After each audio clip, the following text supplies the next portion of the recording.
कश्मीर में बर्फ पिघलने और बहार की आमद के साथ ही बाहर के लोग कश्मीर का रुख करते हैं।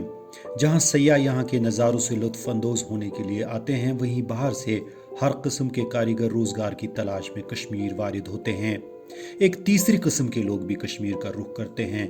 ये हैं नगर नगर घूमने वाले बंजारे, जो मुल्क के मुख्तलिफ हिस्सों राजस्थान, उत्तर प्रदेश, बिहार से यहाँ पर अपने बीवी बच्चों के साथ आते हैं और सड़क के किनारों पर ही झुग्गी झोंपड़ियाँ बनाकर रहते हैं और खेतों पर मजदूरी, गुब्बारे बेचना, खिलौने बेचने जैसे काम करते हैं। ये इंतहाई गरीब किस्म के लोग हैं जो साल में सिर्फ शादी का सीज़न अपने आबाई गांव में गुजारते हैं।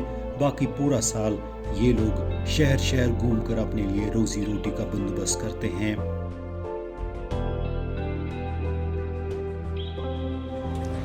मेरा नाम है शेर मोहम्मद।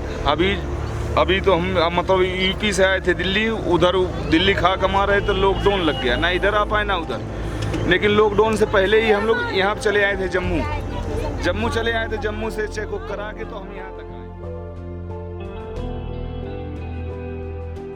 इनमें से कईयों का कहना है कि उनके दादा परदादा भी कश्मीर आते थे और अब ये लोग भी रोजगार की तलाश में कश्मीर आते रहते हैं।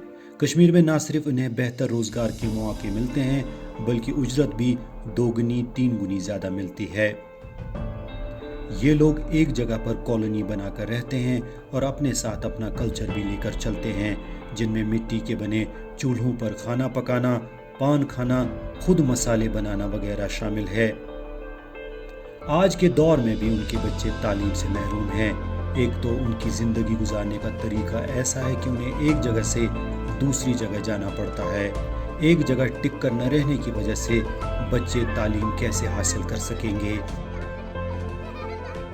इन बंजारों के बीच में भी ऐसे होनहार फनकार मौजूद हैं कि जिन्हें अगर सही राह मिल जाए तो वो आगे चलकर अपना मुस्तकबिल बना सकते हैं।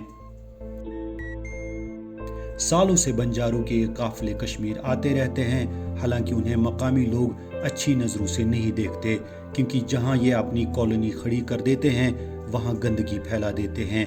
लेकिन इसके बावजूद उन्हें मकामी लोगों से कोई शिकायत नहीं है, क्योंकि मकामी आबादी इनकी हर तरह से मदद करने की कोशिश करती है।